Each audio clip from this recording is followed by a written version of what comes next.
Tuhan, menikmati firman, menikmati kedekatan dengan Engkau. Terima kasih untuk anugerah ini. Tuhan Yesus, sebentar kami akan mendengarkan juga suara firman Tuhan. Terima kasih untuk kesempatan yang Tuhan anugerahkan. Kiranya pagi hari ini semua kami diberkati oleh firman Allah. Bukan sekedar kami mendengar firman Tuhan, tapi kami dimampukan juga oleh anugerah-Mu. Karena kami orang yang berdosa, yang lemah, Engkau menganugerahkan kemampuan kami. Tolong Tuhan pegang kami untuk melakukan kebenaran firman Tuhan setiap hari. Dan Tuhan Yesus yang dipermuliakan. Terima kasih Tuhan. Kami siap untuk mendengarkan firman Tuhan. Di dalam nama Tuhan Yesus Kristus kami berdoa. Yang percaya, yang mau mendengar firman Allah katakan amin. Shalom Bapak Ibu saudara yang dikasihi Tuhan. Shalom. Mari kita buka Alkitab kita Mazmur 23 ayat yang keempat. Saya percaya semua kita, hampir semua kita akan hafal dengan ayat ini. Ya, kita akan baca bersama-sama Mazmur 23 ayat yang keempat Bapak Ibu. Dengan bersuara kita baca, kita renungkan bersama. 1, 2, 3. Sekalipun aku berjalan dalam lembah kekelaman, aku tidak takut bahaya, sebab Engkau besertaku. Gadamu dan tongkatmu itulah yang menghibur aku. Sekali lagi ya kita baca, kita aminkan di belakang. 1, 2, 3. Sekalipun aku berjalan dalam lembah kekelaman, aku tidak takut bahaya, sebab Engkau besertaku. Gadamu dan tongkatmu itulah yang menghibur aku. Yang percaya katakan amin. Bapak Ibu saudara yang dikasihi Tuhan, tema hari ini adalah lembah kekelaman. Sama-sama temanya apa? Lembah kekelaman. Takut Bapak Ibu? Next. Ya. Pemazmur itu memberitahu kita, sekalipun aku berjalan dalam lembah kekelaman, aku tidak takut. Ketakutan, hati-hati dengan ketakutan, karena ketakutan itu Bapak Ibu membuat kacau. Satu hari ada sopir taksi. Bapak Ibu sopir taksi dan dia jalan biasa, kalau beberapa taksi 24 jam loh Bapak Ibu. 24 jam. Ini taksi yang bukan online. Zaman itu belum online. Jadi saudara taksinya pakai seragam. Taksinya yang seperti Bapak Ibu misalnya bluebird begitu. Bisa dibukakan pintu ya standar lah. Saudara satu kali ada orang yang naik taksi itu dan sopir taksi ini lagi nyetir. Karena 24 jam dia nyetirnya malam Bapak Ibu. Jadi jam 11-12 mengantarkan orang. Saudara tidak tahu bagaimana penumpangnya sebagai penumpang itu kan mau tanya gitu. Pak, gitu. Gak jawab saudara, tegang sih. Sopirnya kok agak tegang nih. Akhirnya kalau orang diceblek katanya. Bahasa Indonesianya apa ya Ibu? Kenapa kita semua? Ya ditepuk, maksud ditepuk itu bahasa Indonesia ya. Saudara disentuh lah. Ya ditepuk, dicablek orang Surabayaan ya. Dicablek, pak gitu. Kaget dia saudara. Dia begitu kaget ini. Saudara tidak tahu bagaimana dia begitu kaget, takut. Dia goyang, mobil itu bisa. Padahal kecepatan gak terlalu tinggi kan di dalam kota. Ya 50-an lah saudara, karena malam. Saudara sampai hampir akhirnya ngerem. Waduh penumpangnya merasa salah. Pak, maaf pak, bapak, maaf pak, saya kok bikin bapak takut. Dia ambil nafas. Kemudian sopirnya ambil nafas saudara, kemudian ngomong, enggak apa-apa pak, yang takut itu saya, yang salah saya. Karena saya yang takut. Terus dia bilang, ini pertama kali saya jadi sopir Grab. Sopir taksi. Saudara orangnya tanya, Pak kenapa gitu loh, kok takut sampai takut? Ya mas, 25 tahun saya itu nyetiri mobil jenazah. Yang tertawa bisa nyantol, yang enggak ya saudara. Ya bayangkan kalau mobil jenazah terus orang nyeblek gitu loh saudara. Iya kan, 25 tahun enggak ada yang ngajak ngomong, 25 tahun enggak ada yang nyeblek. Malam itu ada yang nyeblek, kaget saudara. Nah Bapak Ibu sering dikasih Tuhan, ketakutan itu berbahaya sekali. Bapak Ibu pemazmur ini berkata, mengungkapkan imannya tidak takut sekalipun melewati lembah kekelaman. Ketika kita ngomong lembah kelam menimbulkan ketakutan. Ini 29 hari masuk di tahun baru.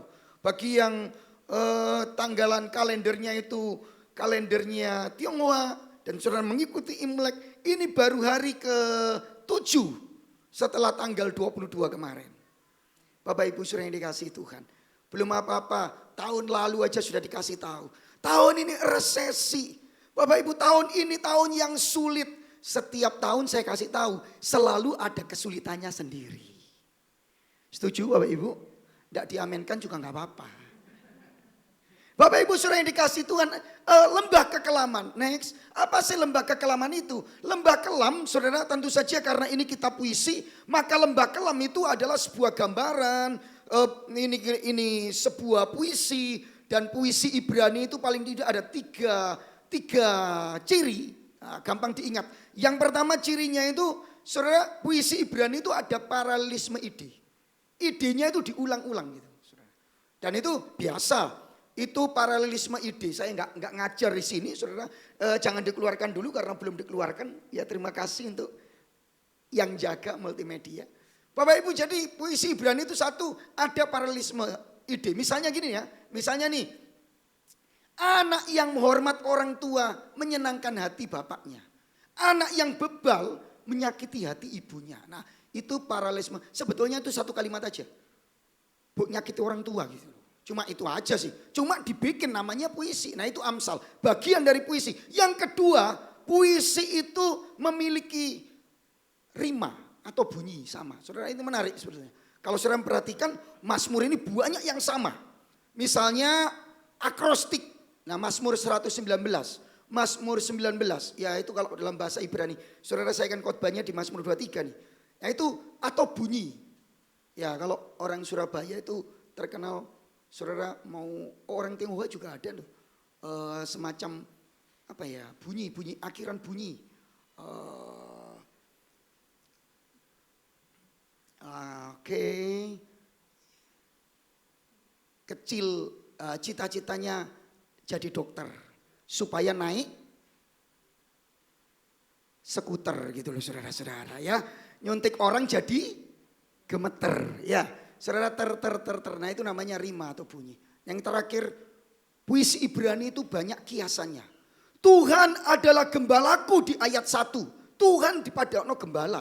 Itu saudara sebetulnya bagi kita, karena saudara ini gereja anak Tuhan, gereja Tuhan yang rohani. Sehingga saudara tahu nggak sih, gembala itu gambaran pekerjaan yang paling rendah di Israel waktu itu.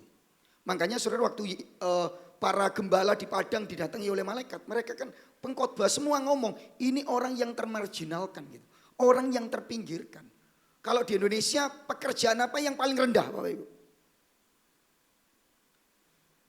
Apa? Pemulung. Setuju gak sih? Pemulung, itu pekerjaan bukan ya? Atau iseng saudara? Ya pekerjaan lah. Ya, saya baru tahu ada beberapa orang itu, saudara yang saya kenal, saya kaget saudara. Papanya itu pemulung. Saya kaget sekali. Saya baru tahu tuh, saya doakan saudara. Dia tapi semangat sekali. Ya saya itu dekat dengan saya saudara. Ya saya bersyukur lah. Akhirnya terbuka ngomong-ngomong gitu. Nah saudara-saudara, jadi kalau malam keluar nanti kerja mulung, keliling gitu. Saudara mulung. Itu bagaimana kalau ayat ini diganti? Tuhan adalah pemulungku. Wah saya iso diamuk gereja se-Indonesia saudara. Tapi sebetulnya begitu. Nah, saudara itu namanya imageri. Saya enggak khotbah di ayat 1, saya khotbah di ayat 4. Itu sebabnya lembah kekelaman itu menunjukkan lembah yang berbahaya. Lembah kekelaman itu sebuah gambaran kondisi masalah yang sulit. Nah dalam bahasa Ibrani, nah ini tolong next. Lembah kekelaman, kata kekelaman itu menggunakan istilah salmawet. Jadi kalau Bapak Ibu memperhatikan, nah kalau kita itu menggali lebih dalam, kapan salmawet ini digunakan? Di kitab lain itu dihubungkan dengan kegelapan memang. Makanya disebut lembah kekelaman, lembah kesuraman. Nah di beberapa yang lain itu bahkan dihubungkan dengan kematian. Mirip-mirip ya, salmawet, maut gitu. Mirip-mirip ya saudara kedengarannya, salmawet atau maut. Nah Bapak Ibu saudara yang dikasih Tuhan itu misalnya bandingkan Ayub 10 ayat 22. Kata salmawet juga digunakan dan itu menggambarkan kematian sebetulnya. Nah kemudian di Ayub pasal 12 ayat 22 atau Yesaya 9 ayat 1. Kegelapan, kalau Yesaya 9 itu kegelapan saudara. Kegelapan yang suram gitu. Nah diterjemahkan oleh LAI kesuraman. Itu ya. Nah Bapak Ibu saudara yang dikasih Tuhan, Pak Lukas, ini tidak ada, jangan next. Ini nggak ada yang saya ngomong ini. Saudara, lembahnya itu di mana sih? Nah ini menjadi banyak. Saudara, ada yang menafsirkan itu En-Gedi. Wah saudara-saudara, tapi kelihatannya kok enggak ya. Lalu ada yang menggambarkan itu di Bethlehem. Ada yang pernah ke Bethlehem. Bethlehem memang naik turun. Mengingat ini Daud. Daud tinggal di kota Daud. Namanya kota apa Bapak Ibu? Bethlehem. Nah naik turun gitu. Nah itu ada padang gurun penggembalaan di sana. Tapi itu juga kurang meyakinkan. Tapi ada sebuah penelitian itu diperkirakan, saudara, sekarang itu tradisi itu memperkirakan itu Wadi Kel yang dimaksudkan oleh Daud. Wadi Kel itu adalah tempat waktu Elia bersembunyi dari Ahab dan Isabel. Saudara, disembunyikan Tuhan, bukan dari Isabel terus lari itu ya, bukan. Nah, yang dikasih makan oleh burung gagak. Nah, itu namanya Wadi Kel. Apakah benar? Saya juga nggak ngerti. Tetapi lembah itu memang lembah yang dalam, saudara. Kira-kira saudara lembah itu 200 meter di bawah permukaan laut. Karena itu daerah Yordan. Nah Bapak Ibu saudara, jadi kalau karena dia di dalam, karena dia lembah yang masuk ke dalam, dikelilingi gunung batu begitu, sehingga mataharinya kan saudara, lebih sedikit. Jadi kalau gelapnya lebih lama dong. Matahari pagi muncul. Lah kalau ini di lembah gak kelihatan saudara, masih gelap. Nanti kalau dia naik jam 12 baru siang, baru terang. Tapi kalau dia cepat, ini tertutup gunung yang lebih karena lembah yang dalam. Saudara, makin cepat gelapnya. Belum sore jam 3 udah gelap mereka. Saudara, saya baru tahu ternyata di kota Madiun itu ada loh desa yang seperti itu. Karena dia di dalam lembah. Jadi siangnya itu lebih pendek daripada sore malam dan paginya itu. Nah Bapak Ibu saudara yang dikasih Tuhan, tapi yang penting ini adalah saudara gambaran dari kesulitan. Ada banyak orang Kristen yang begitu takut saudara. Saudara lihat aja kalau doa berkat. Saya nggak mengkritik gereja-gereja. Saya juga nggak mengkritik doa berkat dimanapun. Saudara kadang-kadang ada doa berkat dan itu boleh nggak sih Pak Lukas doa berkat gitu ya, silakan saja. Tapi kalau saya itu pakai doa berkat yang di Alkitab gitu.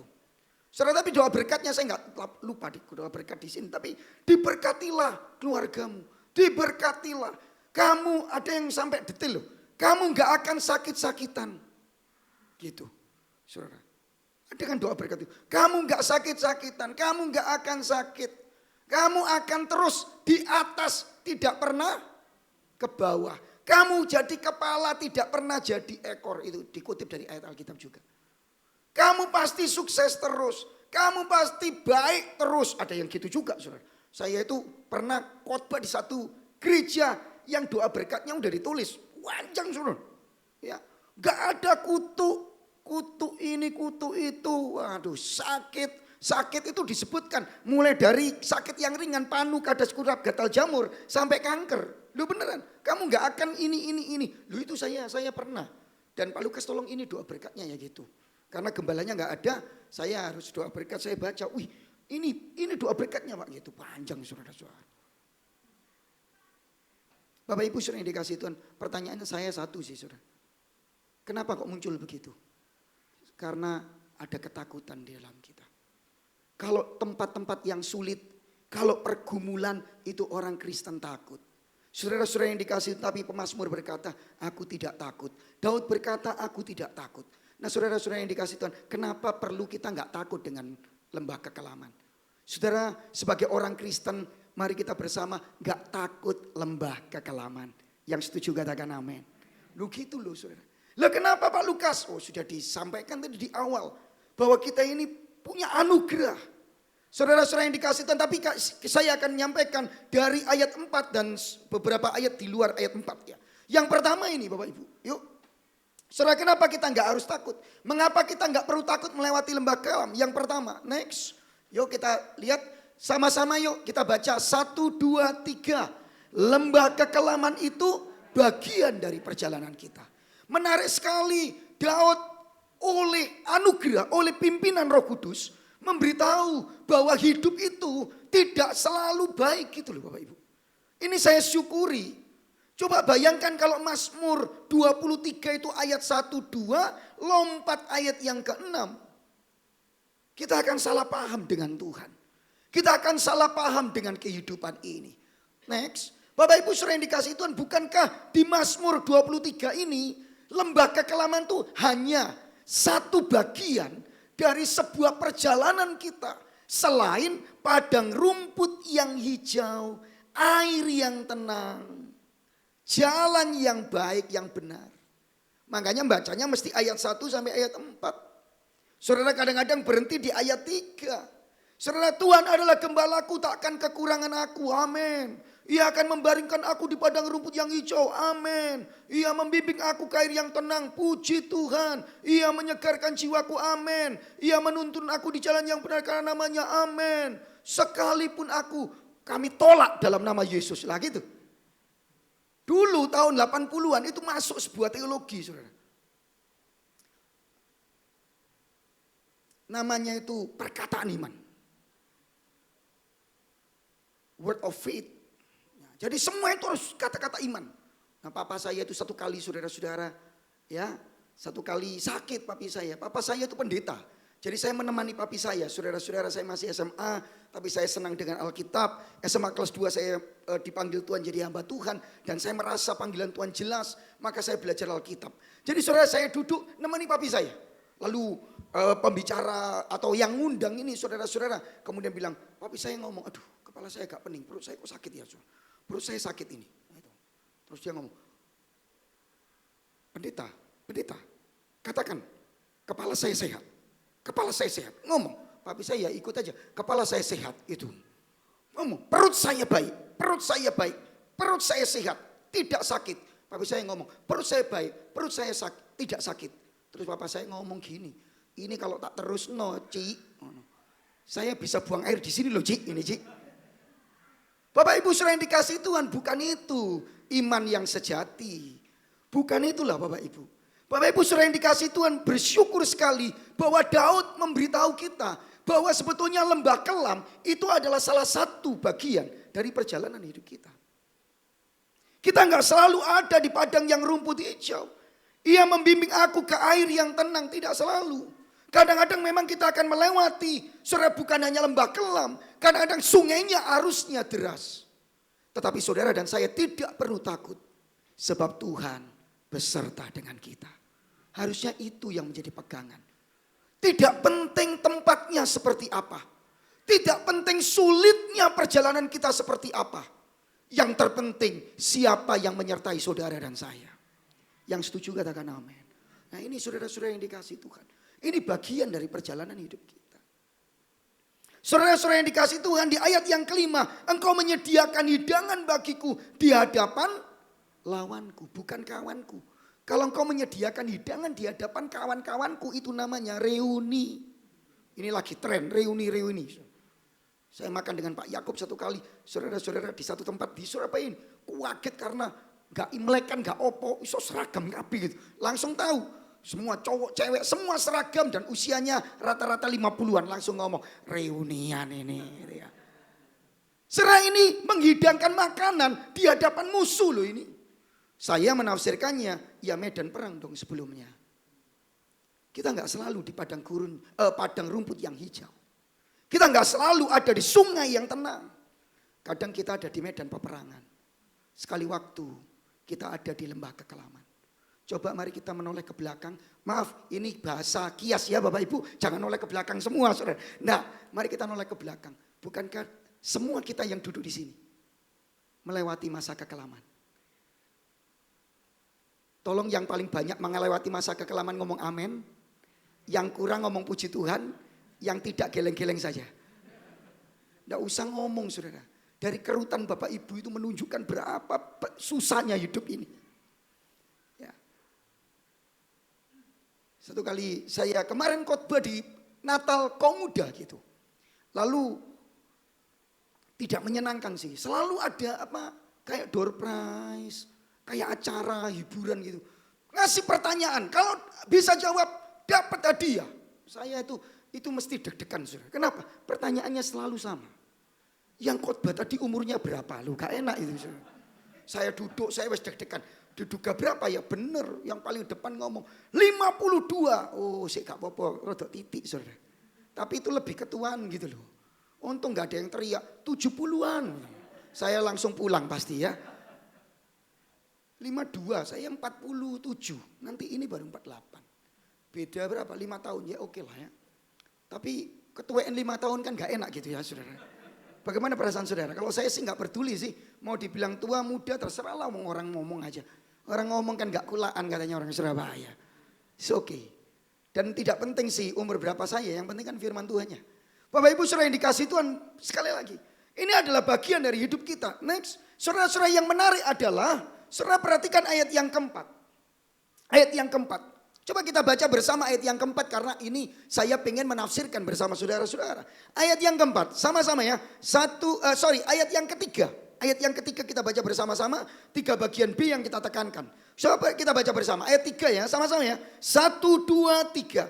Ia menyegarkan jiwaku. Sama-sama. Ia menuntun aku di jalan yang benar. Oleh karena namanya. Ia menuntun aku di jalan yang apa Bapak Ibu? Saudara yakin gak? Kalau Tuhan nuntun kita pasti jalan yang benar. Sebentar, saya serius ini. Saudara percaya enggak? Kalau Tuhan menuntun jalan hidup kita, pasti di jalan yang benar. Sing amin kok titik. Amin. Lalu Daud ngomong, sekalipun aku berjalan dalam lembah kekelaman. Walaupun saya mencoba menggalinya dari bahasa Ibrani, akan kesulitan. Tetap aku berjalan dalam lembah kelam. Menurut saudara, Tuhan kalau nuntun hidup kita pasti jalan yang benar, amin. Kok lewat lembah kelam? Kok lewat musuh-musuh bareng di ayat yang kelima? Nangkep? Saudara, bahkan lembah kekelaman bagi pemazmur adalah bagian dari tuntunan Tuhan di jalan yang benar. Pemazmur ingin ngomong, sebab itu tidak ada jeda di sana. Sekalipun aku berjalan dalam lembah kelam. Ini pun tuntunan Tuhan di jalan yang benar. Yang setuju katakan amin. Tidak mudah Bapak Ibu. Kita kan ngomong amin nih di gereja nih. Kita kan ngomong aminnya ini saat pendeta lagi khotbah. Tapi ketika menghadapinya 29 hari. Saya itu masih merasa kehilangan karena di pandemi kemarin tuh ada jemaat saya yang meninggal. Bukan karena COVID. Mungkin karena COVID. Tapi itu penyebab itu trigger saja. Dia kena COVID, saudara, kemudian sembuh.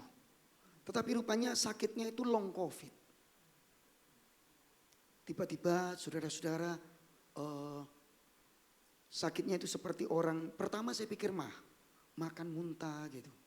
Ke dokter, dokternya bilang, oh ini GERD, jadi harus diobati. Tidak sembuh-sembuh. Akhirnya dokter mulai ini diperiksa, loh kok ada perutnya kok ada cairan gitu. Wah ini empedu. Diperiksa empedu. Oh iya ini empedu ini. Ternyata bukan. Diperiksa lagi saudara nggak lama kemudian setelah dinyatakan empedu kuning. Saudara. Oh ini lever nih. Ya karena hatinya terendam dengan air ya saudara. Terendam cairan, bukan air, cairan. Kuning. Saudara akhirnya diperiksa ada dokter yang cukup baik di Surabaya. Sampai 3 dokter loh saudara. Yang pegang tuh 3 dokter. Tapi sebelumnya udah ada banyak dokter-dokter spesialis. Ini jantung. Ketahuan jantung. Bapak Ibu tidak lama dipanggil Tuhan. Sementara dia lagi ngomongin soal sekolah minggu. Lagi teleponan dengan pengerja saya loh di rumah. Tiba-tiba dia guyonan sama istrinya kemudian dipanggil Tuhan. Istrinya teriak. Sampai hari ini sulit sekali. Tadi malam saya ada di panti asuhan, saya ada bertemu dengan pendeta-pendeta se-Magetan Bapak Ibu. Karena memang gereja kami itu di bawah satu yayasan pemberitaan Injil yang ke desa-desa gitu. Dan saya adalah supervisinya, saya harus hadir di sana. Saudara kemudian salah satu itu mamanya. Pak Lukas saya kok masih belum terima ya. Tidak mudah loh Bapak Ibu. Menganggap lembah kelam itu bagian dari perjalanan yang Tuhan izinkan. Yang Tuhan tuntun. Mudah kita ngomong amin. Tapi sebetulnya dalam hidup kita akan sulit. Pada waktu di tempat lembah kelam. Kegentaran bisa hadir. Kekecewaan bisa menyergap. Kekhawatiran bisa membuat kita berpikir. Dan kadang-kadang ya gak terima itu. Kekecewaan ini yang paling berat. Bapak Ibu saudara yang dikasih Tuhan. Tapi mari lewat firman Allah yang sederhana ini, kita mau belajar bersama. Bahwa kita nggak takut lembah kelam. Nggak khawatir dengan lembah kelam. Karena sesungguhnya itu bagian dari hidup kita. Kalau bagian dari hidup kita nggak bisa dielakkan dong. Ini sebuah perjalanan saja. Bagian dari perjalanan. Tidak ada orang yang nggak melewatinya. Tetapi yang mengangkat hati kita, saudara nggak pernah melewatinya sendiri. Karena ada Kristus Sang Gembala yang beserta dengan kita. Yang kedua Bapak Ibu saudara yang dikasihi Tuhan, tetap ayat yang keempat. Sekalipun aku berjalan dalam lembah kekelaman. Sekalipun aku berjalan dalam lembah kekelaman. Sekalipun aku apa Bapak Ibu berjalan. Saya nggak usah pakai bahasa Ibrani untuk ngomong ini. Walaupun saya tahu lah pasti halak itu. Pasti awalannya alef itu. Ini tanya Pak Yo, saya nggak ngerti, mungkin lupa Pak Yo. Karena mahasiswa yang seangkatan Pak Yo saya tanya lupa Bapak Ibu. Kalau nggak dipakai ya lupa lah. Elek dalam bahasa Ibrani. Artinya aku berjalan dan itu bentuknya kal. Sebuah tindakan yang selesai dilakukan tapi masih juga terus dilaksanakan. Aku menjalani. Itu sebabnya next. Saudara lembaga kekelaman itu kita nggak tinggal gitu loh Bapak Ibu. Perhatikan bahwa teksnya menyatakan sekalipun aku berjalan. Bapak Ibu lihat gestur saya. Bukan ini berjalan. Sekalipun aku berjalan, saya tinggalkan mimbarnya. Sekalipun aku berjalan, next. Sebab itu saya senang dengan bahasa Indonesia masa kini. Sekalipun tidak semua wajib kita pakai karena mengandung makna penafsiran di sana. Daripada transliterasi atau terjemahan Alkitab yang lain. Misalnya Indonesia literal terjemahan, saudara bisa beli. Atau King James Version, yang literal translation. Itu semua terjemahan yang literal gitu. Tetapi ini cukup bagus. Meskipun aku melalui lembah yang gelap. Meskipun aku melalui. Jadi saudara nggak ada. Nggak ada Bapak Ibu yang terus tinggal di lembah gelap. Ini kebenarannya. Bahwa lembah kekelaman bukan hanya salah satu bagian dari perjalanan hidup kita. Tetapi pemazmur mengajar kita. Itu akan kita lewati juga. Setuju? Ya iya. Siapa yang nggak mengalami pandemi? Seluruh dunia yang mengalami pandemi. Tapi itu kita lewati sudah 2 tahun yang lalu. Masa-masa kehilangan juga akan kita lewati. Walaupun tidak mudah. Saya kehilangan papi saya merasa itu baru 2 tahun lalu. Atau setahun lalu. Saya baru sadar itu sudah 3 tahun lalu. Sebelum pandemi. Puji Tuhan papa saya dipanggil sebelum pandemi. Saya nemeni sampai nafas yang terakhir saya ada di sampingnya. Saya yang doakan Bapak Ibu. Saya berharap papa saya sembuh.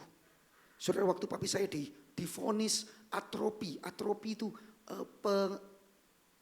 pengerutan otak. Jadi mengalami pengerutan. Jadi penuaan yang sangat karena penyakitnya sehingga mengerut. Di Siloam loh gak diobati. Dokternya angkat tangan. Pulang saja home care. Karena gak bisa Pak. Terus saya diomongin nanti pelan-pelan. Bagian otak itu ada yang akan memerintahkan tuh bernafas. Nanti dia akan juga lemot. Dan harus dipompa. Kalau menurut saya gak usah.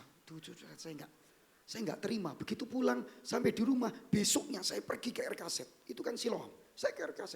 Saya cari dokter spesialis saraf. Saya mau yang terbaik, gak apa-apa. Saya bayar saudara, saya ngomong, saya bawa semua surat, saya bawa semua foto, saya tunjukin. Dok, apakah papa saya gak bisa ditolong? Cara apa lain? Dia lihat wajah saya agak lama. Jujur ya, gak bisa gitu. Saudara saya berhenti. Baru saya menundukkan kepala. Itu saudara kemudian papi saya dipanggil Tuhan. Saya masih hari ini merasa cepat sekali. Tapi sebetulnya itu kita lewati. Bapak Ibu saudara yang dikasih Tuhan tidak ada yang tinggal next. Jika kita gak ada yang tinggal. Saudara bukan tinggal di lembah kekelaman. Hanya kita lewati. Lihat hari-hari yang lalu yang kita lewati. Bukankah ada lembah kelam, ada lembah kelam. Tapi itu semua saudara dan saya lewati. Kalau gitu mengapa hati kita gentar? Kenapa kita khawatir? Yang ketiga Bapak Ibu. Sekalipun aku berjalan dalam lembah kekelaman. Aku tidak takut bahaya. Aku tidak takut kejahatan dalam terjemahan Ibrani-nya. Sebab engkau besertaku. Saudara-saudara yang kasih Tuhan, lembah kelam dalam hidup kita kadang khawatir. Tahun ini berat, tahun ini. Setiap tahun ya berat itu saudara. Saya hanya memberitahu itu bagian dari hidup kita. Yang kedua, Alkitab memberitahu itu pasti kita lewati. Yang setuju katakan amin. Yuk kita ngomong pasti terlewati. 1, 2, 3. Iyalah. Apalagi bagian yang ketiga ini Ibu. Kenapa kita nggak perlu khawatir? Ini yang menjadi pusat kuncinya. Sebab engkau besertaku. Gadamu dan tongkatmu itulah yang menghibur aku. Jadi saudara-saudara yang dikasihi, lembah kekelaman bukan sekedar bagian dari hidup kita. Lembah kekelaman bukan hanya kita lewati saja. Tetapi lembah kekelaman adalah satu tempat di mana saudara dan saya tidak akan pernah, dengarkan saya baik-baik, tidak akan pernah kita lewati sendirian. Yang percaya katakan amin.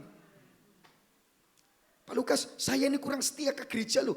Kalau seorang engkau adalah anak Tuhan, engkau adalah orang yang sudah ditebus oleh Kristus, engkau terima Yesus, Yesus Tuhan dan Juru Selamatmu, engkau tidak pernah ditinggalkan. Yang ninggalkan itu kan kita sih, gitu loh. Saudara habis ninggalkan Tuhan terus ngerasa jauh dari Tuhan gitu. Kerosok-kerosok dewi. Ya, enggak. Sebetulnya ketika kita merasa jauh dari Tuhan, Tuhan sedang mencari saudara gitu. Tuhan gak pernah bisa menyangkali dirinya dari atribut Allah yang manapun saudara. Maka kebenaran ini gak akan berubah. Makanya di Mazmur lain misalnya Mazmur 139. Dinyanyikan juga itu.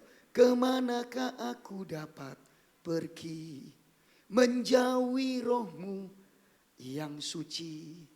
Tidak pernah bisa. Aku naik ke atas langit yang tertinggi, engkau ada di sana. Aku turun ke dunia orang mati, engkau ada. Bagaimana saudara bisa menjauhi Tuhan gitu? Gak bisa sebetulnya. Tuhan selalu ada beserta dengan kita. Yang percaya katakan amin. Oh, tapi yang memisahkan dosa kita. Kita kita yang nggak dekat sama Dia. Dari atribut Allah apa? Kemahatauannya. Oh, Tuhan Maha Tahu. Justru karena itu kita harus setia sama Tuhan. Bukan karena supaya Tuhan setia sama kita. Seperti kebanyakan khotbah-khotbah itu. Jangan ya saudara. Tuhan itu lebih dulu setia kepada kita. Dan akan terus setia selama-lamanya. Yang percaya katakan amin. Yang kurang setia kan kita. Kita setia bukan supaya Dia setia. Kita setia karena Dia lebih dulu dan terus setia. Itu pasti Alkitab itu. Yang setuju katakan amin. Kita gak pernah dibiarkan lewat sendirian. Next. Bapak Ibu saudara yang dikasih Tuhan. Lembah kelam tidak akan pernah sendirian. Keberanian pemazmur bukan didasarkan kecakapannya. Tetapi pada sebab engkau besertaku. Saya terjemahkan sendiri. Engkau bersamaku.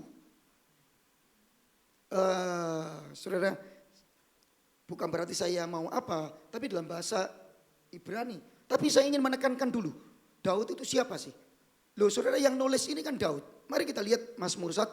Mazmur Daud. Tuhan adalah gembalaku dan sudah sering orang khotbah. Oh Daud itu gembala lu. Dan Daud itu hebat Bapak Ibu. Gembala yang hebat. Baca aja misalnya 1 Samuel pasal 16 dan 17. 1 Samuel pasal 17, maafkan saya. Itu Daud Israel ditantang oleh Filistin. Dan ada satu tokoh pahlawan yang gede, tinggi, besar. Namanya siapa Bapak Ibu? Iya, Goliat. Kemudian Daud maju. Wah kamu gak bisa. Lalu Saul tanya, kamu benar-benar mau maju lah? Kamu itu cilik loh, dia gede. Daud ngomong apa?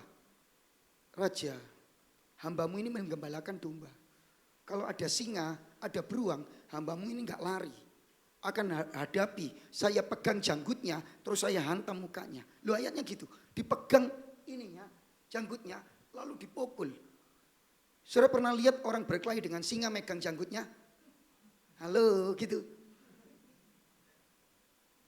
Daud ahli, ada yang ngomong, wah hebat loh, hanya ketepil, bisa mati. Saudara, itu menyepelekan kemampuan Daud. Ketepilnya itu bukan begini Ibu. Ketepilnya itu namanya umban atau utar-utar. Jadi semacam kulit diikat dua, kulit semua saudara. Kemudian ada tempatnya untuk tempatnya untuk batu. Lalu dilipat seperti ini ya Bapak Ibu. Nah kemudian saya tidak sedang menerangkan lato-lato yang lagi tren. Ya gini kan, lalu kulit tali satu dengan satu digabung, tali batunya dimasukkan di tengah, lalu diputar. Untuk melontarkan batunya harus dilepaskan satu kulit yang lain. Jangan dua-dua lah katut kabeh saudara. Iya kan? Satu. Nah sekarang kita adakan lomba, coba sekali-sekali diadakan lomba gitu. Di gereja. Kita siapkan alatnya, lalu kita taruh botol aqua di sini, lalu saudara lempar. Gampang enggak? Enggak gampang Pak. Itu butuh latihan. Setiap kali Daud menggembalakan latihan. Jangan ngeremehkan. Saudara hanya dengan gini loh, itu latihan Pak. Dan saya yakin Tuhan yang melatih. Itu kalau kita mendalami. Tuhan yang melatih. Dan itulah Yesus Kristus. Waduh nanti jadi panjangan khotbah. Saudara kembali kepada cerita saya. Daud gak ngomong, aku gak takut pengalaman kok. Resesi aku gak takut pengalaman bisnisku. Aku gak takut, aku loh sekolahnya S2 di Amerika ini. Ekonomi. Bapak Ibu saudara yang dikasih Tuhan. Apa yang membuat kita gak takut? Daud ngomong, bukan kecakapanku. Sebab engkau, saya nerjemahkan sendiri, bersamaku. Karena dalam bahasa Ibrani itu bukan kata penyertaan, verb, bukan. Kata kerja, bukan. Tapi itu sebetulnya partikel preposisi. Imati. Imat. Im itu bersama. Dengan with, itu loh kalau bahasa Inggris. God with me. Bukan kata be ya, gak perlu God be with us gitu. No. Gak ada katanya, bukan verb. Tapi itu preposisi ingin mendekatkan. Itu cocok dengan cara Mazmur, cara penulis puisinya ini. Ditulis Bapak Ibu. Perhatikan ayat 1. Tuhan adalah gembalaku. Orang ketiga loh disebut. Tuhan adalah gembalaku. Takkan kekurangan aku. Ia orang ketiga membaringkan aku di rumput yang hijau. Ia membimbing aku. Iya. Begitu sampai ayat 4. Di lembah kelam aku tidak takut bahaya. Sebab. Loh kok enggak iya? Sebab ia besertaku. No. Daud menggunakan kata atah. Atah imadi. Wah ini keluar Ibrani nih mati kok. Ulang bingung. Apa sih pendeta iku mang? Atah yo. Atah itu engkau. Dari orang ketiga jadi orang pertama. Saudara di tempat-tempat kita yang paling sulit. Makin sulit. Di tempat itu Allah makin dekat dengan engkau. Sayangnya kita ini kadang-kadang takut saudara. Wajar sih kadang-kadang ketakutan. Tapi mari lewat firman Tuhan yang sederhana ini. Kita mau belajar Tuhan. Gak takut ini tahun ini. Bukan karena aku kuat. Bukan karena aku pinter. Bukan karena pengalamanku banyak. Tapi karena engkau besertaku. Yang setuju katakan amin. Next. Ya, saudara sebagai domba Tuhan tidak ada satupun tempat. Bahkan yang paling sulit dan kelam dalam hidup kita. Yang kita jalani sendirian tanpa penyertaan Tuhan. Yang percaya katakan amin. Jadi gak ada tempat yang paling sulit dalam hidup kita. Yang saudara dan saya jalani sendirian. Selalu Tuhan ada di sana. Yang setuju katakan amin. Loh, saudara kok Tuhan sih Pak Lukas? Ya iya, next. Yang pertama, kok itu membuat kita gak takut? Ya karena yang menyertai kita gembala sang pemilik domba-domba kita. Makanya makin dekat gitu. Engkau besertaku. Siapa engkau? Gembalaku. Saudara di Timur Tengah itu domba miliknya itu juga dikasih cap. Seperti kebanyakan zaman yang modern. Kalau dulu capnya saudara pakai itu. Besi dipanasin kemudian dicap gitu. Itu menunjukkan kepemilikan. Nah itu biasanya disebut di Alkitab kita meterai. Entah untuk binatang, kalau binatang dipanasi, kalau untuk raja ya dicincin biasanya itu meterai. Jadi itu bisa menjadi hak milik. Misalnya rumah ini dirampas oleh raja, dimeterai, dicap. Gitu. Nah saudara yang dikasih Tuhan, tapi saya hanya ingin menegaskan apakah itu dicap nggak dicap bukan masalah itu. Tetapi yang paling penting gembalanya siapa? Tuhan gembalaku katanya. Dia yang memiliki aku. Gembalaku, pemilikku. Bapak Ibu saudara yang dikasih Tuhan, ini musim hujan. Saya nggak usah panjang ya khotbah bagian ini. Kasih ilustrasi aja. Saudara ini kan musim hujan. Kalau sudah gerimis rintik-rintik. Saudara ini di perumahan. Lalu banyak orang kalau jemur di depan. Karena belakang dihabiskan kadang-kadang. Jemurnya di depan gitu sedikit. Kalau gerimis ada di sini yang ringkesi jemuran tetangganya. Angkat tangan. Halo? Mesti saudara babano ae, saudara lewat naik mobil. Lu, gerimis itu sebelah spraynya. Oh, spraynya. Saya baru-baru dapat spray itu motifnya itu kok ini spray mahal ini. LV apa? Tak delok lu pasar Ratu make saudara-saudara ya. Murah ya. Tak pikir asli ini. Tak pegang kok halus. Oh, tiba ya biasa-biasa aja ya. Ya, enggak asli. Mungkin ada yang asli. Walaupun itu bagus. Saudara ada tak? Stop mobil saudara. Terus langsung masuk pagar orang. Saudara ringkesi gitu. Ono sing teriak nanti. Maling. Halo. Kenapa? Ya karena bukan milik saudara. Bahkan kadang saudara enggak terlalu peduli. Karena bukan milik saudara. Saya enggak mengajarkan ketidakpedulian ya. Kita mesti peduli. Kadang-kadang saudara naik mobil. Pernah dengan ini Pak Heru, saya naik mobil, jatuh saudara, barangnya jatuh. Langsung pinggir, saya bilang, minggir. Kasihan loh, tukang tempe jatuh. Kenapa banyak orang lewat aja? Coba kalau tempe ini, wis ado dibaleni, di tempeku. Betul enggak sih? Kenapa? Ya karena miliknya. Bapak Ibu, kenapa kita enggak takut lewat lembaga kelaman? Karena pastikan saudara adalah domba-domba dari Tuhan kita Yesus Kristus yang percaya, katakan amin. Kenapa kita mesti takut sih? Yang dia yang memiliki kita loh. Pemilik hidup kita. Yang kedua, saudara-saudara, sederhana aja. Yang kedua, yang menyertai kita pemilik tongkat dan gada. Saya nggak ngomong bahasa Ibraninya dah. Tapi apa sih tongkat itu Pak Lukas? Apa sih gada itu? Yang pertama tongkat. Tongkat itu kalau tongkat itu banyak sudah di Perjanjian Lama. Ada satu buku yang namanya Kamus Imageri, Kamus Kias. Tongkat itu banyak. Saudara, kalau misalnya tongkat itu bisa otoritas. Loh kok bisa Pak Lukas? Iya. Ya, Kejadian pasal 49 ayat 10. Tongkat kerajaan. Nah, ada kata kerajaannya. Tidak akan berlalu dari engkau Yehuda. Tongkat itu, tapi ini tongkat gembala. Nah, saya kasih gambar. Itu tongkatnya. Dari kayu ranting biasa. Ada gininya. Untuk apa? Leonok gembala sing rewel. Ya, jalannya ini diganti. Gini.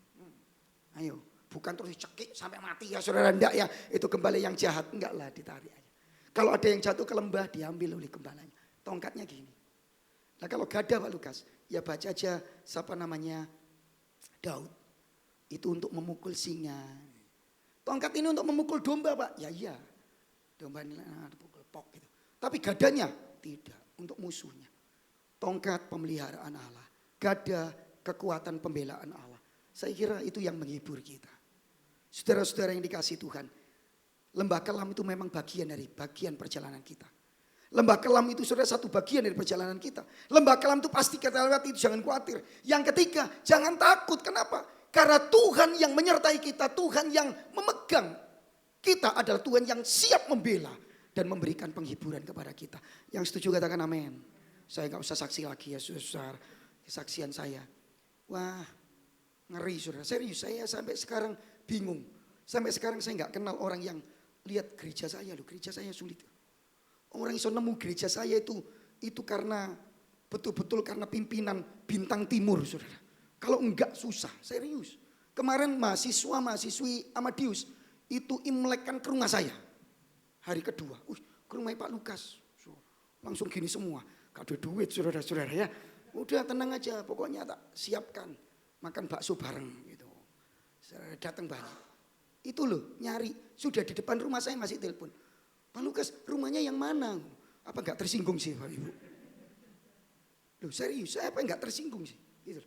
Loh kamu di mana? Saya ini di tengah pasar. Loh iya kamu lihat-lihat ada gereja enggak? Enggak kelihatan tuh Pak. Gitu. Ya udah kamu di situ aja. Saya keluar tak pikir kan di tengah sebelah sana. Saya keluar belum pagar. Terus Pak Lukas aku emosi saudara. Ini loh pageri ono salib gak ditontok be. Makanya salibnya langsung saya suruh kan hitam warnanya. Saya suruh ngecat putih saudara. Supaya kelihatan bedanya hitam sama putih ini salib ini. Orang enggak ya? Tak tahu saudara. Waktu pandemi ada loh orang naik motor datang ke rumah saya ngasih persembahan. Tidak ada ibadah. Gereja seperti gereja kami tidak digaji. Ya sudah pokoknya jemaat itu saja. Dan saya tidak mengambil persembahan ya saudara. Jadi ada yang ngatur juga, saya ada bendahara. Jadi saudara-saudara yang ajaib sih, ada orang tuh Dan orang itu dilarang masuk, tetap masuk. Mau ketemu Pak Lukas, saya nggak kenal Pak Lukas. Terus dia ngomong, saya lewat pasar ini ya, sudah 7-8 kali. Saya nggak ngerti kesaksiannya benar nggak ya, saya imaniannya. Dia ngomong, saya nggak kenal juga, saudara. Serius saya nggak kenal. Dia ngomong, Tuhan tuh ngomong, masuk amplop ini di gereja ini. Saya udah mau pulang Pak. Saya nggak isa, disuruh balik lagi. Saya balik lagi, ini saya sudah ke-8 masuk ya. Jangan ngusir saya. Terus dia cuma masuk, celana pendekan. Masuk di kotak persembahan, peluk amplop 2. Berarti nggak tahu ya maksudnya apa. Dan itu berjalan saudara, berjalan beberapa kali. Karena dia sudah pernah lakukan, maka diizinkan. Saudara mau tanya, 2023 ini, tahun baru ini Pak, orangnya masih ada Pak? Enggak berhenti. Kalau doa saya sih terus Tuhan gitu. Enggak. Pandemi selesai ya, selesai. Saya nggak pernah kenal orangnya. Siapa namanya, rumahnya di mana. Bapak Ibu saudara yang dikasihi Tuhan. Masih takut? Bukankah dia yang memegang kita adalah sang penghibur. Dengan tongkat yang memelihara dan gada yang membela kita. Yang percaya katakan amin. Yang ketiga saudara, apalagi ini. Yang menyertai kita bukan gembala yang sekalipun gak ditulis di bagian ini. Tetapi bukankah Bapak Ibu dan saya yang percaya Yesus, gembala kita yang pernah berkata, akulah gembala yang baik. Gembala yang baik memberikan nyawanya untuk domba-dombanya. Yohanes 10 ayat 11. Saudara, gembala yang menuntun kita bukan gembala yang pakai GPS. Bukan gembala yang bawa peta dan kompas. Gembala yang menuntun kita. Gembala yang pernah melewati lembah kekelaman. Lembah maut. Makanya saya milih Valley of Death. Gembala yang memimpin kita. Gembala yang telah melewati maut. Dan hari yang ketika dia bangkit dari antara orang mati. Itu yang menyebabkan saya dan saudara harusnya gak takut melewati lembah kelam. Karena Yesus sudah satu kali untuk selamanya melewati kematian. Supaya saudara dan saya memperoleh kehidupan. Yang percaya katakan amin. Apa sih yang lebih buruk? Tadi sudah disitir sama Ibu Linda. Bukankah problem yang terbesar adalah dosa, penderitaan, dan kematian. Dan semuanya itu sudah diselesaikan Kristus. Dilewati Kristus, sang gembala kita. Kenapa kita mesti takut dengan lembah kekelaman? Karena gembala yang mengantar kita. Gembala yang sudah melewati lembah yang paling kelam. Gembala yang sudah menuntun saya dan saudara melewati kekelaman yang paling kelam. Apa sih kekelaman yang paling kelam? Kalau sakit, sembuh apa itu bukan kekelaman yang kelam. Kelam itu kalau saudara nggak mampu berbuat apa-apa sih. Dosa, maut, kematian. Seperti yang disampaikan di awal, anugerah penghargaan. Bukankah Kristus mati untuk dosa-dosa kita? Siapa yang bisa menyelamatkan dirinya sendiri? Dengan kebaikan tak? Dengan kesetiaan tak? Dengan apa sah? Saudara nggak ada yang bisa. Bukankah dia yang mengantar kita? Kita kayak domba keluh yang dipeluk oleh Yesus Kristus. Kemudian dilewati. Satu kota saya lupa saudara. Satu kota di luar negeri itu ada kambing saudara. Domba itu dijadikan patung. Terus orang tanya, kenapa kok ada patung domba? Gini ceritanya. Saudara, satu kali ada orang yang kebruan runtuh. Nah saudara, yang menarik adalah di situ peternakan domba. Nah induk domba ini malah yang nobruk pemiliknya. Sehingga dia yang keruntuhan. Pemiliknya hidup, dombanya yang mati. Memang luka, tapi dombanya yang mati. Makanya dijadikan itu. Bukankah Yesus lebih dari itu sih? Kita yang mestinya mati dalam lembah kekelaman yang paling kelam. Tapi kita telah melewatinya bersama sang gembala yang telah menyerahkan nyawanya di atas kayu salib. Yang nangkep katakan amin. Kalau gitu kenapa kita mesti takut? Yang terakhir, next. Lembah kekelaman tidak akan pernah menggagalkan perjalanan kita. Yang setuju ngomong amin. Mazmurnya gak berhenti di ayat 4. Makanya kita melewati lembah kekelaman. Mazmurnya berhenti di ayat yang ke-6. Kebajikan dan kemurahan belaka akan mengikuti aku. Yang setuju katakan amin. Kebajikan dan kemurahan belaka akan mengikuti aku. Yang setuju katakan amin. Loh itu termasuk mengikuti waktu di lembah kelam. Konteksnya gitu loh Bapak Ibu bacanya. Kebajikan kemurahan belaka akan mengikuti aku sekalipun lewat lembah kelam. Karena gadanya dan tongkatnya menghibur aku. Seumur hidupku. Dan aku akan diam dalam rumah Tuhan sepanjang masa. Perjalanan domba ini diakhiri dengan diam di rumah Tuhan sepanjang masa. Gak ada lembah kelam yang menggagalkan langkah kita. Sampai di rumah Tuhan selama-lamanya. Yang percaya katakan amin. Loh yang jamin bukan kita. Loh Pak Lukas yakin tak? Kalau itu gak mungkin tersandung ya. Kalau saudara memahami next. Yang menjamin bukan kita. Yang kebergantungannya, persandarannya bukan pada kita. Perjalanan kita bersama Sang Gembala pasti sampai di rumahnya. Bukan karena kita mampu menghidupi iman kita. Tetapi karena iman kita dihidupi, dipelihara, dipastikan oleh tangan Sang Gembala yang perkasa. Yang gak mungkin lalai sedetik pun untuk hidup saya dan saudara. Yang percaya katakan amin. Saudara percaya gak kalau Tuhan yang memegang gak bisa lepas ini? Setuju gak? Amin. Kalau saya yang memegang bisa lepas gak? Satu kali ada anak kecil nyebrang takut. Papa pegang tanganku. Papa bingung. Ya wis pegang aku. Gak mau pegangan tanganku. Karena kalau papa yang pegang kekuatannya jauh lebih besar. Kalau anak yang pegang bisa lepas. Pernah nonton film-film yang dalam kondisi anaknya mau jatuh. Anaknya yang megang seberapa kuat sih. Tapi kalau papanya sudah nangkep tangannya. Dia tarik ke atas. Apalagi tangan Tuhan. Persandaran kita bukan kekuatan kita. Itu Injil. Itu gospel center. Tetapi yang memegang tangan kita adalah Sang Gembala yang perkasa. Yang tidak pernah lalai sedetik pun. Yang percaya katakan amin. Dan itu memastikan kita sampai. Kalau gitu untuk apa takut lembah kelam? Karena saudara dan saya kepastiannya loh sudah dijamin oleh Alkitab. Kita akan bersama dengan Tuhan sepanjang masa di rumahnya yang kekal. Tuhan memberkati. Yuk kita bangkit berdiri bersama-sama. Saya ingin ajak nyanyi satu lagu yang lama ya saudara. Ya saya harap di sini ya saya lihat kaum muda semua jadi lagunya lama saja ya. Oke kita nyanyikan sekalipun aku dalam lembah kekelaman. Lalu kita akan berdoa nanti Bu Linda akan memimpin kita dalam doa ya. Sekalipun aku dalam lembah kelam. Sekalipun aku dalam lembah kelam, ku tak takut sebab kau besertaku. Sekalipun badai ombak datang menerpa, ku tak gentar sebab kau di sisiku. Sekalipun aku berjalan dalam lembah kelam, sekalipun aku dalam lembah kelam, ku tak takut sebab engkau besertaku. Sekalipun badai topan datang menerpa, ku tak gentar sebab kau di sisiku. Yang percaya boleh angkat tangan kanannya. Aku percaya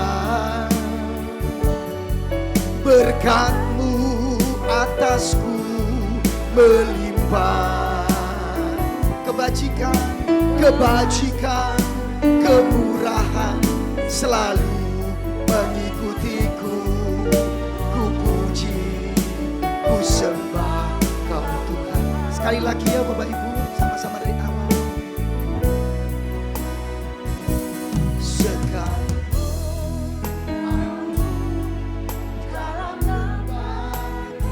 Katakan dengan iman. Bukan karena kuat kita tapi Engkau Tuhan. Sekalipun badai topan datang menerpa, sebab Kau di sisiku. Sama-sama yang percaya angkat tangan kanannya nanti Bu Linda boleh maju ke depan. Aku percaya berkat-Mu atasku melimpah. Kebajikan, kemurahan selalu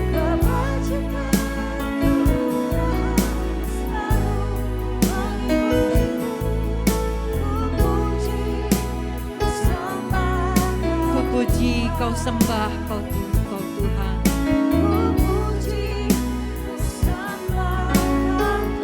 Ku puji, ku sembah Engkau Tuhan.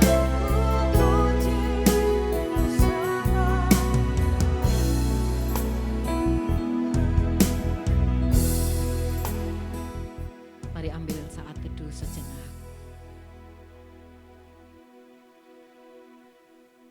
Firman Tuhan sudah kami dengar.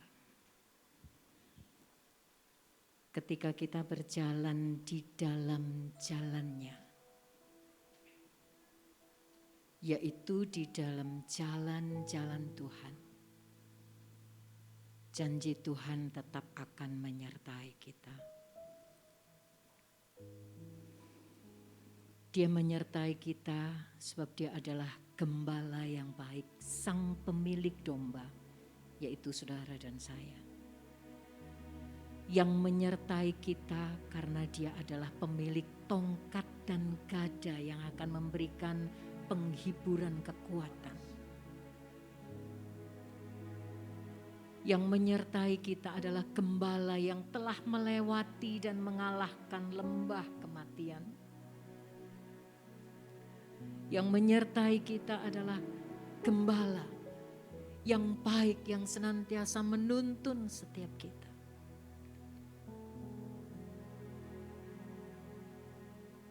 Bapa, terima kasih buat hari ini. Engkau mengingatkan kembali kepada setiap kami. Seringkali kami mau Engkau gembala yang baik, tapi Engkau berjalan menyertai di jalan-jalan kami. Jalan-jalan apa yang kami kehendaki. Tetapi kami lupa bahwa Engkau gembala kami yang baik yang sudah menyediakan jalan-jalan untuk kami boleh melewatinya. Dan satu hal, karena Engkau yang memiliki setiap kami, Engkau tidak pernah meninggalkan kami. Terima kasih Bapa. Biar saat ini, hari ini kami boleh diingatkan betapa kami ini adalah domba-domba. Domba adalah binatang yang sangat bodoh dan sangat terbatas. Itu sebabnya dia membutuhkan seorang gembala. Kami sadar kami manusia tidak sempurna, kami sadar kami manusia sangat terbatas. Bahkan untuk ke depan hari ini pun kami tidak tahu apa yang akan terjadi. Kami membutuhkan Engkau Bapa. Kami membutuhkan gembala kami yang baik. Gembala kami yang sudah mengalahkan kematian bahkan. Untuk setiap saat menuntun setiap kami. Itu sebabnya hari ini kami dikuatkan supaya ketika kami harus menjalani setiap lembah kekelaman sekalipun, hati kami tidak tawar sebab Engkau ada bersama kami. Sebab tangan Tuhan ada bersama kami. Terima kasih Bapa.